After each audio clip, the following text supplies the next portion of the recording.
தமிழ்நாட்டோட புதிய அணைக்கு வந்திருக்கோம். புதிய தடுப்பணை. கொள்ளிடத்திலிருந்து கடலுக்கு வீணா போற பெருமளவு நீர் சேமிக்கப்பட போகுது. செம பெரிய டேமுங்க.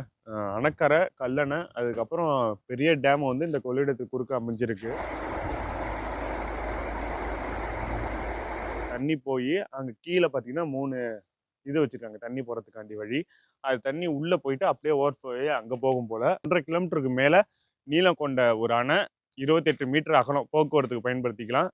நம்ம பார்க்க போற அணைக்கட்டு கடலூர் மாவட்டம் காட்டுமன்னார் கோயில்ல இருந்து சரியா 11 கிலோமீட்டர் தொலைவில் இருக்கு. இந்த அணையை பார்க்க நம்ம கடம்பூர், ரெட்டியூர், எயிலூர் வழியா தான் போறோம். முழுக்க முழுக்க அழகான கிராமங்கள் சூழ்ந்த அற்புதமான வயல்வெளிகளுக்கு மத்தியில சாலையில தான் நம்ம பயணிப்போம்.